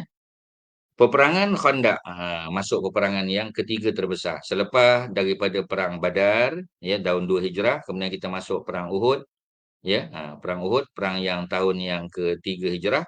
Kemudian sepatutnya berlaku Badar As-Sughra ya, peperangan sekali lagi tapi tak berlaku kerana musuh lari ya, musuh belum sempat sampai, mereka telah berpatah balik. Dan masuk tahun yang kelima, peperangan Khandaq. Ini kita baca. Peperangan Khandaq merujuk kepada parit yang digali. Dia juga dikenali sebagai peperangan Ahzab kerana pasukan tentera musuh mereka bersekutu. Mereka menubuhkan satu allied forces. Ya, tentera bersekutu. Ada orang-orang kafir Quraisy daripada Mekah, ada orang-orang Badui di Mekah Madinah yang tak suka dengan orang Islam, ya, ada golongan munafik, ada golongan orang-orang Yahudi, ya, dan kumpulan-kumpulan lain, ya, yang mereka ini menaruh dendam dan benci pada orang Islam. Jadi para pemimpin Bani Nadir, ya, Bani Nadir adalah puak Yahudi yang dulu duduk dekat dengan Masjid Quba, ya, yang diketuai oleh siapa? Ya, oleh ketua mereka, Huyai bin Akhtab, bapa kepada Sofiyah binti Huyai, dan mereka sudah merancang berkonspirasi untuk bunuh Nabi. Tetapi Allah telah selamatkan Nabi dan para sahabat. Nabi dan para sahabat kepung kampung mereka selama beberapa hari dan mereka menyerah kalah. Dan mereka dijatuhkan hukuman ya, kena keluar daripada Madinah, dibatalkan apa ni apa kita panggil kewarganegaraan mereka. Mereka sudah lagi tidak boleh menuntut hak ya di bumi Madinah kerana mereka sudah dibatalkan kewarganegaraan. Mereka bukan lagi citizen ya, tak ada citizenship. Madinah tak ada lagi tuan-tuan. Jadi mereka tak boleh claim harta mereka sebagai harta mereka. Fixed asset mereka tak boleh claim. Mana-mana yang mereka boleh bawa di atas unta, mereka boleh bawa dan mereka boleh berpindah. Ya, dan mereka memilih untuk berpindah di satu tempat. Nama tempat itu ialah Khaybar. Nanti kita tahu akan berlaku perang Khaybar pula dengan golongan Bani Nadir ini. Jadi para pemimpin Bani Nadir ya masih tidak berpuas hati dengan penghalauan daripada negeri mereka. Mereka dihalau keluar dan kini diambil alih oleh muslimin kawasan mereka. Malah jiwa mereka sentiasa membara ya api balas dendam. Mereka memang masih merasa ya apa ni orang Islam sudah berlaku zalim terhadap mereka. Mereka menganggap begitu tuan-tuan. Ya. Jadi apa yang mereka buat, sekumpulan wakil mereka, representatif daripada Bani Nadir telah dihantar ke Mekah berjumpa dengan para pemimpin Quraisy, menggesa supaya mereka berpakat ya untuk memerangi Rasulullah serta menjanjikan pertolongan kepada mereka. Maknanya apa kita panggil representatif daripada Bani Nadir tadi memberi motivasi supaya orang-orang Quraisy di Mekah datang menyerang ya orang-orang Madinah, dan bantuan akan sentiasa diberikan oleh orang-orang Yahudi ini tadi tuan-tuan. Ya, pemimpin Quraisy menyahut permintaan tersebut. Kemudian mereka berjumpa kabilah Ghatafan. Ghatafan adalah Badui lah. Ya, menggesa pemimpin mereka memerangi Rasulullah sallallahu alaihi wasallam dan memberitahu bahawa Quraisy menyertai mereka dalam peperangan ini. Dengan itu, ya, mereka menyahut permintaan tersebut. Ada nota kaki di bawah. Peperangan Khandaq ya, parit berlaku pada bulan Syawal. Ya, Syawal ada 2W Syawal. Ya, bulan Syawal. Jadi peperangan boleh berlaku dalam bulan Ramadan, dalam bulan Syawal. Ya, ada beberapa peperangan berlaku dalam bulan Ramadan dan Syawal, menunjukkan bulan Ramadan dan Syawal bukan bulan Muharram. Dia bulan Muharram adalah Zulkaidah bulan lepas, ni Zulhijjah dan bulan Muharram. 3 bulan Muharram yang berturut-turut. Walaupun yang nama Muharram bulan Muharram saja, bulan 1. Tapi bulan Zulkaidah bulan 11, bulan Zulhijjah bulan 12 juga adalah termasuk dalam bulan-bulan Muharram. Ya, 3 bulan yang berturut-turut dan ada 1 bulan lagi yang apa kita panggil ya, yang mustaqil. Ya, yang duduk di tengah-tengah. Dia sebulan tu saja. Dia panggil bulan Rejab. Bulan yang ke-7 tuan-tuan, ya. Jadi bulan yang ke-7 bulan Rejab, bulan Zulkaidah bulan 11, bulan Zulhijjah 12, bulan Muharram bulan 1. Jadi kalau nak berlaku peperangan besar, mereka nak travelling, biasanya mereka akan gunakan 3 bulan tersebut, Zulkaidah, Zulhijjah dan Muharram. Begitu juga peristiwa haji, ya, Allah wajibkan haji ni pada bulan Muharram. Sebab itu ya, penerbangan berlaku pada bulan Muharram, pada bulan Zulkaidah. Kalau dulu orang naik unta, ya, ya'tuka rijalan wa ala kulli dhamirin. Seperti mana ayat 27 kan, dalam surah apa ni, Al-Haji, cerita tentang bagaimana Allah suruh Nabi menyeru umat manusia untuk mengerjakan haji. Ya, wa azin fin nasi bil haji ya'tuka rijalan wa ala kulli dhamirin ya'tina min kulli fajrin amiq. Ayat 27 ya, suratul Hajj. Serulah manusia ya untuk mengerjakan haji, pasti mereka akan datang ke rumah Allah ya, rijalan dengan berjalan kaki. Nak tunjuk ya, susah payah manusia ni datang juga walaupun tak ada kenderaan, datang berjalan kaki. Wa ala kulli dhamir, ada juga yang menunggang unta yang kurus. Ya, bukan makna unta yang mereka naik itu kurus, tetapi unta tu asalnya gemuk kerana perjalanan yang cukup jauh, menyebabkan akhirnya unta tu jadi kurus. Ya, ya'tina min kulli fajrin amik, mereka datang daripada setiap pelosok dunia ni tuan-tuan, setiap penjuru dunia. Ya, sama ada dengan berjalan kaki maupun dengan menunggang unta. Ni dululah ya. Ada negara yang datang dengan kapal ya, macam kita daripada Asia Tenggara, daripada China, ya, daripada belah Sumatera ya. Tetapi negara-negara yang berdekatan ya dengan apa ni, Mekah, macam Yaman, Oman ya, kemudian kita ada Bahrain ya, Qatar, Emirat ya, Kuwait ya, Iraq, Iran, kemudian Turkmenistan, Uzbekistan juga ya. Cerita Al-Imam Al-Bukhari datang buat haji bersama dengan keluarganya ya, dengan menunggang unta ya, berbulan tuan-tuan ambil masa. Sebab Mekah pergi Madinah pun dah 8 hari. Mekah Madinah 8 hari. Itu masih dalam Arab Saudi ya. Kalau dah sampai ke Iraq lagi jauh lah tuan-tuan. Ya, sudah makan minggu. Kalau di Uzbekistan cukup jauh tuan-tuan. Ya, Bukhara, Al-Imam Al-Bukhari datang. Maknanya ambil masa lebih daripada 2 bulan perjalanan, ya. Menunjukkan bahawasanya manusia akan berusaha bersungguh-sungguh untuk datang buat haji walaupun perjalanan tu jauh, ya, walaupun ya kita kata apa ni, ya, memerlukan belanja yang besar. Kerana apa tuan-tuan? Kerana ketika 3 bulan haji itu, bulan Zulkaidah, bulan Zulhijjah dan kemudian balik pada bulan Muharram adalah bulan-bulan gencatan senjata. Jadi selamat tuan-tuan. Ya, orang tak perlu bawa senjata untuk bermusafir. Melainkan kerana mereka takut pada serigala, binatang buas. Tapi pada manusia yang merompak, yang membunuh, mencederakan, tak berlaku. Kerana mereka sudah sepakat bulan-bulan Muharram ini adalah bulan-bulan gencatan senjata. Itu konsep dia tuan-tuan ya. Kemudian kebiasaan yang dilakukan oleh orang-orang Parsi ketika menghadapi peperangan. Jadi ini cadangan daripada Salman Al-Farisi, salah seorang sahabat Nabi yang ada pengalaman ya, apa ni, melihat strategi menggali parit ya di Parsi, kemudian nak diguna pakai di mana tuan-tuan? Ya, nak diguna pakai di tanah Arab pula. Ya, itu yang dibuat oleh mana-mana pasukan yang mereka outnumbered ya, sebab orang Quraisy datang dengan tentera ya yang besar. Orang-orang apa kita panggil orang-orang Muhajirin dan juga Ansar yang berada di Madinah, ya, outnumbered. Jumlah mereka tidak begitu ramai. Jadi mereka menggunakan strategi penggalian parit untuk mengurangkan ya mengimbangi jumlah tentera Quraisy yang ramai ya, kerana mereka dibantu pula oleh orang-orang Yahudi, oleh tentera apa kita panggil orang-orang Badui ya, munafik dan seumpamanya. Okey tuan-tuan ya, itu mukadimah dia. Kalau kita boleh baca sikit lagi ya. Kalau ada soalan silakan ya, nampaknya belum lagi ya. Puan Suharti kalau boleh hantar soalan sekali lagi. Oleh itu Quraisy dan pengikut-pengikutnya membuat persiapan ya. Mereka diketuai oleh Abu Sufyan bin Harbin. Sebab Abu Sufyan ada 2 kan. Satu Abu Sufyan bin Harbin, satu lagi Abu Sufyan bin siapa tuan-tuan? Abu Sufyan bin Harbin, beliau adalah daripada Bani Umayyah ya. Beliau adalah suami kepada Hindun, dan Abu Sufyan juga ya adalah bapa kepada Ummu Habibah ataupun Ramlah binti Abu Sufyan yang juga merupakan salah seorang isteri Nabi. Ya, maknanya Abu Sufyan bin Harbin ini adalah bapa mertua Nabi. Ya. Seorang lagi kita kenal ialah Abu Sufyan bin Al-Haris. Abu Sufyan bin Al-Haris, betul. Terima kasih. Ya, Abu Sufyan bin Al-Haris, jawapannya betul. Beliau adalah ya sepupu Nabi, Abu Sufyan bin Al-Haris. Kerana Al-Haris merupakan ya bapa apa kita panggil Pak Long Nabi, anak Abdul Muttalib yang paling tua. Ya, Abu Talib pun anak Abu Talib juga, anak Abdul Muttalib, Abu Talib, Abdullah. Ya, kemudian kita ada siapa tadi? Ya, kita ada Umaymah, ya, kita ada Al-Abbas, kita ada Hamzah, kita ada Sofiyah binti Abdul Muttalib. Semua keluarga Abdul Muttalib, tapi yang sulung adalah Al-Haris.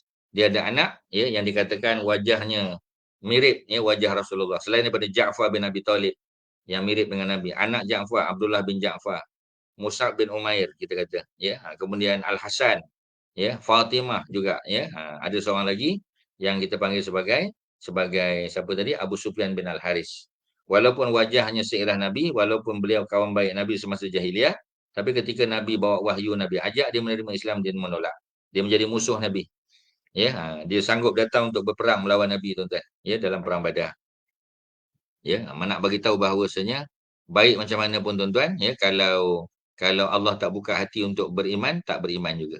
Ya, jadi insiden efek ini ya sebagai satu pelajaran ya, not to be judgmental ya, especially kalau orang itu terbukti berkelakuan baik kerana tiada saksi, betul tuan-tuan ya. Kita tak boleh judgmental lah ya, kita tak boleh buat keputusan sebelum daripada terbukti ya, perkara itu salah kita kata ya. Maknanya apa yang berlaku pada Aisyah ni, kita tahu Aisyah tu latar belakangnya baik, bapaknya, mak dia tu peribadinya pun individually ya. Aisyah tu adalah wanita terpilih ya, dan tidak ada bukti mengatakan ya beliau terlibat dengan Safwan bin Mu'attal. Cuma macam tadilah tuan-tuan ya, sebab tu Nabi pada malam malam Nabi Nabi iktikaf di Masjid Nabawi, ketika datang ya Safiyah binti Huyai bawa makanan ya, untuk bekal Nabi, mungkin untuk sahur ataupun makan waktu malam, kita tak tahu ya. Tapi dia bawa makanan, dia siapkan makanan nak jumpa dengan Nabi ya. Maka Nabi bila melihat Safiyah, beliau baginda datang bertemu dengan Safiyah. Kebetulan tempat tu agak gelap ya. Tiba-tiba datang dua orang lelaki berhampiran dengan Nabi dan mereka berpaling. Bila nampak Nabi sedang bercakap dengan seseorang perempuan, mereka berpaling. Ya, Nabi buat? Nabi panggil kedua-dua mereka dan Nabi bagi tahu bahawasanya wanita yang sedang Nabi bercakap itu adalah isteri baginda, supaya tidak timbul fitnah, tuan-tuan. Ya, tidak timbul fitnah. Maknanya nak bagi tahu bahawasanya kalau Nabi tak bagi tahu pun boleh ya, tetapi bimbang takut timbul fitnah, maka Nabi bagi tahu bahawasanya ini adalah Safiyah isteri aku. Ya, jadi maknanya mengelak daripada fitnah tu jauh lebih baik. Sebab itu kita dilarang ya terlibat dalam perkara ataupun buat sesuatu yang boleh menimbulkan fitnah. Ya, contoh ya, kita cari parking, ya tiba-tiba parking yang available hanya di hadapan apa kita panggil ya, kedai judi, kedai spot toto, ya Magnum kita kata ya. Walaupun kita tak berjudi, tapi bila kita parking dan nanti ada orang nampak kereta kita parking betul-betul di hadapan ya, kedai judi tadi ya, maka agensi nombor ramalan tadi, maka dia kata ustaz apa ni ke ya, terlibat sama ke, jadi isu pula tuan-tuan.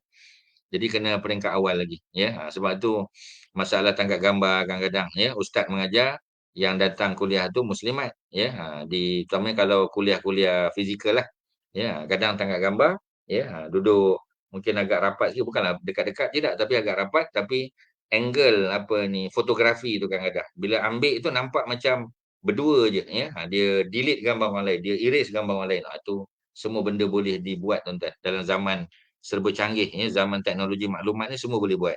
Jadi lebih baik kita mengelak daripada benda-benda tu berlaku ya. Jadi lebih selamat ya, mungkin kalau kita panggil ya, kalau tidak bergambar secara begitu ya, melainkan kalau boleh dipastikan tidak timbul fitnah ya. Sebab takut ada orang mengambil peluang ya. Orang Melayu kata menangguk di air keruh ya. Jadi betul ya, apa yang disebut tu betul. Okey tuan-tuan ya, kita tengok di belakang. Oleh itu Quraisy dan para pengikutnya membuat persiapan. Abu Sufyan yang menjadi ketua. Abu Sufyan bin siapa? Abu Sufyan bin Harbin. Ya, beliau daripada Bani Umayyah. Ya, kalau Abu Sufyan bin Al Haris, beliau daripada Bani Hashim. Ya. Panji-panji mereka, panji-panji makna bendera dibawa dipegang oleh Osman bin Talhah. Ya, Osman bin Talhah ya, ini adalah keluarga yang memang diberi tanggungjawab untuk memegang bendera. Bin Abu Talhah ya, Al-Abdari. Al-Abdari itu makna daripada Bani Abdul Dar. Bani Abdul Dar adalah keluarga ya. Dia bukan daripada Bani Hashim, dia bukan daripada Bani Abdul Manaf, dia daripada Qusay bin Kilab.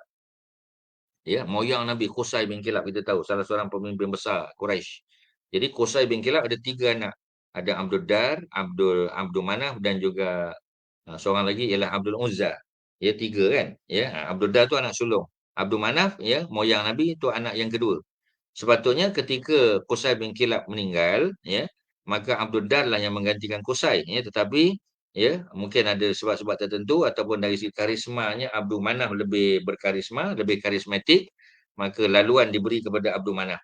Ya, nanti Abdul Manaf turun kepada Hashim, Hashim turun kepada apa ni, apa kita panggil ya, Abdul Muttalib kepada Abu Talib dan seterusnya.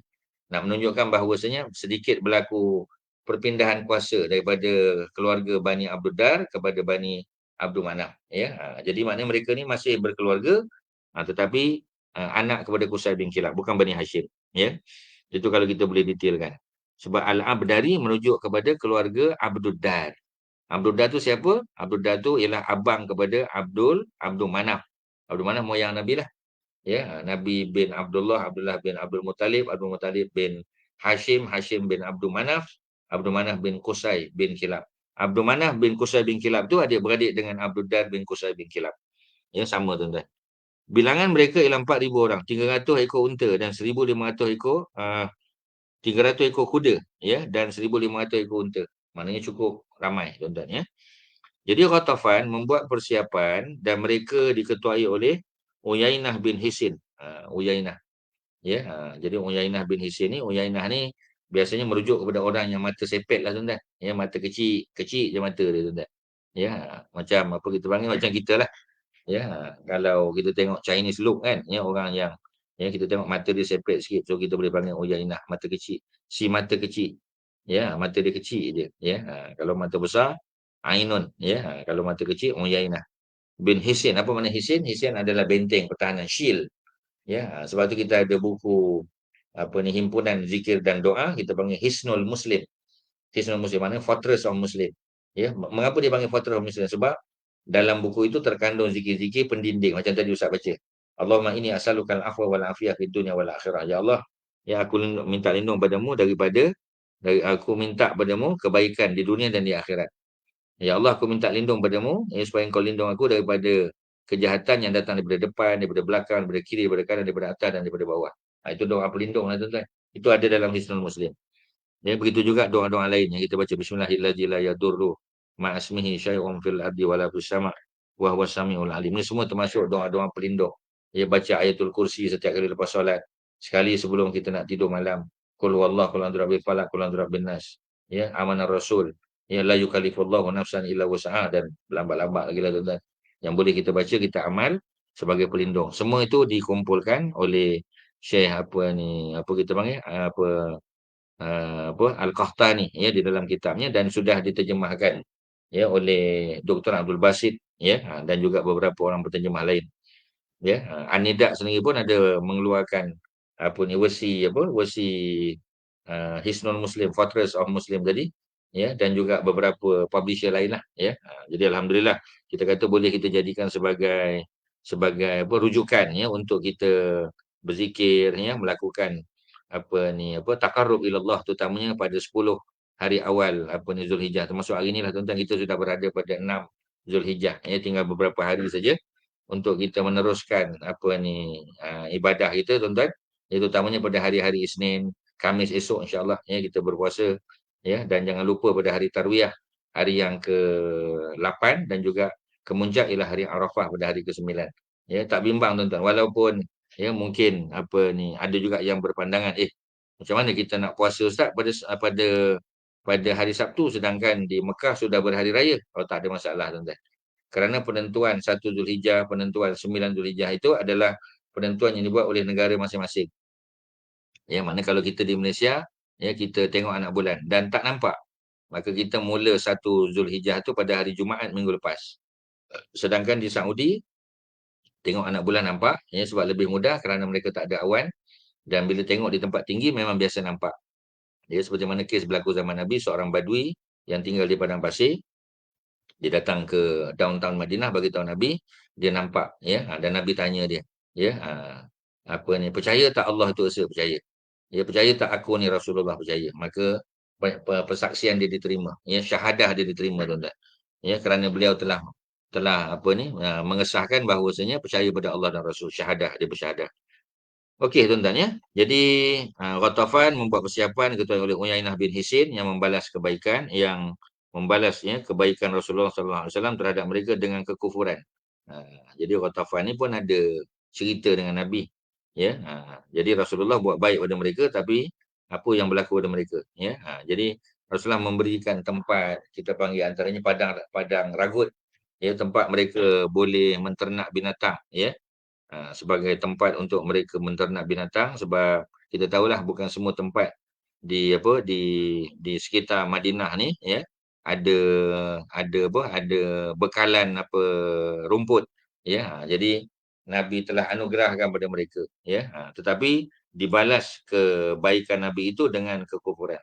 Sebagaimana yang telah kita sebutkan bahawa baginda sallallahu alaihi wasallam memberikan kepadanya tanah gembalaan ternakan, kita sebut tadi.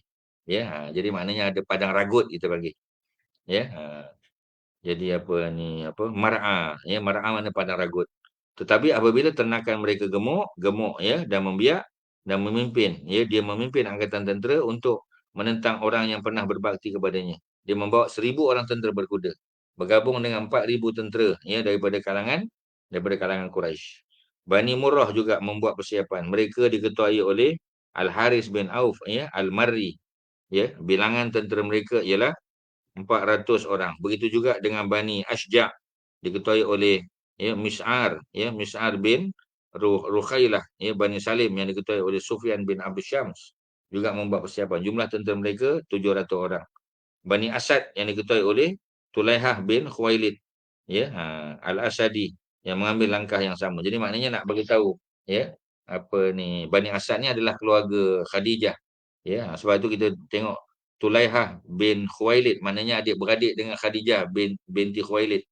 Adik-beradik dengan Khadijah binti Khuwailid, adik-beradik dengan bapa Az-Zubair, ya, Al-Awwam bin Khuwailid juga. Jadi adik-beradik dia. Al-Asadi kerana daripada Bani Asad. Juga mengambil langkah yang sama. Jumlah keseluruhan tentera musuh 10,000 orang, pemimpin mereka ialah Abu Sufyan bin Harbin. Ya, nak berlaku perang, tuan-tuan. Apabila mendapat berita persiapan musuh, Rasulullah SAW berbincang dengan para sahabat mengenai apakah tindakan yang perlu diambil. Ya, jadi walaupun Nabi ini dapat wahyu, ya, tetapi macam tadilah, apabila ada perkara-perkara yang melibatkan persoalan strategi, ya, Nabi berbincang, Nabi musyawarah. Ya, tidak rugi orang yang bermesyuarah, ya, dan tidak rugi orang yang beristikharah, tuan-tuan. Ya, kita boleh istikharah dan at the same time kita boleh musyawarah juga. Berbincang dengan orang lain yang lebih berpengalaman. Bincang dengan mak ayah kita, bincang dengan orang yang ada, ya, mungkin pengalaman yang sama sebelum ni. Jadi tidak salah dan tidak rugi, tuan-tuan. Jadi soalan Nabi, adakah bertahan di Madinah saja ataupun keluar menghadapi musuh yang begitu ramai? Sebab musuh tak kurang daripada 10,000, mungkin lebih lagi. Salman Al-Farisi yang baru saja memeluk Islam pada tahun yang kelima Hijrah mencadangkan supaya digali parit. Strategi tersebut, ya, belum pernah diketahui, ya, oleh orang-orang Arab. Orang Arab tak pernah buat kaedah gali parit. Strategi tersebut, ya, pernah diketahui oleh orang-orang Arab, ya, tidak pernah, ya, tidak ada pengalaman orang Arab gali parit tadi. Maka Rasulullah SAW mengarahkan muslimin untuk melaksanakannya. Mana Nabi setuju setelah dimusyawarahkan. Projek pembinaan, ya, parit tersebut dilakukan di kawasan utara Madinah. Utara saja, selatan tak perlu. Ya, selatan ni penempatan penduduk, ada kawasan pokok kurma, ya, dan sebagainya. Jadi di timur, ya, di utara Madinah bermula daripada kawasan berbatu hitam di sebelah timur sehingga kawasan berbatu hitam di sebelah barat. Ya, kita panggil tempat yang panas terik lah, ya. Bahagian ini merupakan kawasan yang menjadikan Madinah mudah diserang sebelum ini. Manakala bahagian lain ia dipenuhi dengan rumah-rumah, ya, dan pohon-pohon kurma yang tidak memungkinkan pihak musuh melakukan serangan dari arah tersebut. Muslimin menghadapi kesukaran dalam melaksanakan tugas menggali parit kerana kehidupan mereka bukanlah kehidupan yang senang sehingga mereka dapat melakukan kerja tersebut dengan selesa. Rasulullah SAW juga bekerja bersama-sama mereka. Baginda mengangkat tanah sambil, ya, mengalunkan syair Ibnu Rawahah, ya. Ibnu Rawahah maknanya Abdullah bin Rawahah, penyair Nabi tadi, ya. Yang tadi kita sebut Hasan bin Sabit tu penyair unggul, ya. Ada Abdullah bin Rawahah yang syahid dalam perang Mu'tah. Ada seorang lagi ialah siapa, Ka'ab bin Malik, ya. Ka'ab bin Malik ni yang pernah diboikot oleh Nabi selama lebih kurang 50 hari kerana tidak terlibat dalam peperangan Tabuk. Ya Allah, kalau bukan disebabkanmu, kami tidak akan mendapat petunjuk. Kami juga tidak akan berzakat dan solat. Oleh itu limpahkanlah keterangan kepada kami, tetaplah pendirian kami, tetapkanlah sekiranya peperangan berlaku. Musyrikin tidak melampau terhadap kami, telah melampau. Sekiranya mereka inginkan fitnah peperangan, ya kami akan menghadapinya. Maknanya Islam tidak mencari musuh. Ya, la tatamannau liqa'al adu. Jangan kamu bercita-cita, berangan-angan untuk bertemu dengan musuh. Tetapi, ya, apa ni, fa iza laqitumuhum, jika kamu bertemu dengan mereka, fasbutu. Maka hendaklah kamu bertahan, hendaklah kamu menghadapinya, jangan lari. Ya, lari daripada medan perang tu termasuk satu dosa besar, tuan-tuan, tak boleh. Ya, jadi ada soalan, ya. Dilaporkan kerajaan Saudi telah membuka Madinah untuk non-Muslim masuk ke Al-Haram. Apa komentar? Ya. Jadi yang pertama kena pastikan, ya betul ke? Ya betul ke non-Muslim dibenarkan masuk? Ya. Saudi memperkenalkan visa, apa kita panggil, visa pelancong, itu jelas. Ya. Dan sebahagian daripada orang Malaysia kita, ada yang pergi masa pandemik dulu dengan menggunakan visa pelancong. Memang betul. Ya, dan adalah ya berita yang mengatakan visa pelancong tu dibuka bukan kepada orang Islam saja, kepada orang bukan Islam pun, ya. Ada yang sampai ke Mekah, sampai ke tanah suci, wallahu alam. Adalah video-video yang viral, ya, menunjukkan orang Yahudi juga, ya, apa ni, berada di apa, di kota suci Mekah dan Madinah, ya. Wallahu alam. Kalau boleh dibuktikan benda tu sahih, maka betul lah, tuan-tuan. Ya, jadi maknanya pihak Saudi lah yang kena mengambil tindakan. Ya, mana tidak boleh memberikan visa, ya, apa ni, pelancong kepada pihak non muslim secara secara bebas, secara berluasa, tak boleh. Ya, jadi apa komentar itulah, ya, komentarnya. Kalau boleh di apa, dibuktikan memang benar, ya, terbukti, maka tak boleh nak nafilah, tuan-tuan, kalau dah betul. Ya, dan tak sepatutnya tanah suci Mekah dan Madinah ni dimasuki oleh orang bukan Islam. Seperti mana Nabi telah, ya, apa ni, setelah membuka apa ni, kota Mekah, ya, membebaskan Mekah daripada cengkaman jahiliah, ya. Kita panggil Fatu Mekah, berlaku tahun 8 Hijrah. Tak ada lagi orang bukan Islam yang boleh tawaf secara bertelanjang. Tak ada lagi yang mereka boleh duduk di tanah suci Mekah, tak boleh. Ya, mereka boleh duduk di luar, di Jeddah boleh. Tetapi di kota Mekah tak boleh. Walaupun Jeddah kota Mekah tu dengan bas hanya 45 minit saja. Di kota Madinah sama juga. Sebab tu ada non-Muslim. Ya, maknanya kalau exit tu dia, kalau daripada airport kita nak masuk ke kota Mekah, dia ada exit for non-Muslim. Non-Muslim tak boleh masuk kota Mekah. Seperti mana orang-orang Yahudi buat di Baitul Maqdis, ya. Pada mereka yang bukan warga Baitul Maqdis, warga Jerusalem, mereka tak boleh datang. Walaupun mereka duduk di Bethlehem. Bethlehem tu pergi Baitul Maqdis hanya lebih kurang 20 minit saja. Tapi mereka tak dibenarkan masuk kalau mereka, plate kereta Nazareth, atau plate kereta Bethlehem, atau plate kereta Hebron. Kerana hanya orang yang, ya, menggunakan plate kereta Jerusalem saja yang boleh masuk, keluar masuk ke Jerusalem, yang boleh menghadiri solat berjamaah di masjid apa ni, Al-Aqsa. Ya, jadi maknanya perkara yang sama dibuat oleh orang-orang apa Yahudi, ya, dan memang orang Islam pun buat benda yang sama. Sebab non muslim memang tak boleh masuk ke tanah suci. Ada exit for non muslim. Maknanya understood lah, ya. Tapi dengan diperkenalkan visa apa, tourism ni, ya. Maknanya visa pelancong ni macam mana? Ya, itu kena tanya pada pihak berwajib lah, ya, mereka yang ada maklumat. Setakat yang Ustaz tahu, kalau betul benda tu berlaku, maknanya tak sepatutnya lah. Perlu diambil tindakan tegas, ya, untuk menghalang orang bukan Islam daripada masuk ke tanah suci. Menghalang orang bukan Islam untuk datang masjid, masjid tak ada masalah. Mereka datang, kita dakwah. Seperti mana kita ada apa? Ada pemandu pelancong untuk masjid, Masjid Negara, Masjid Putrajaya, Masjid Wilayah, ya. Itu baguslah program-program begitu. Bagi peluang non-Muslim untuk dapat melihat keadaan beribadah orang Islam, ya. Kita guide mereka, kita bagi dakwah kepada mereka. Ya, tetapi untuk tanah suci ada hukum yang khas, ya. Kalau orang bukan Islam kena exit, ada exit for non-Muslim. Itu kalau Ustaz boleh detailkan, tuan-tuan, ya. Jadi ada apa kita panggil, ada apa ni, rujukan di sini, ya. Terima kasih, ya.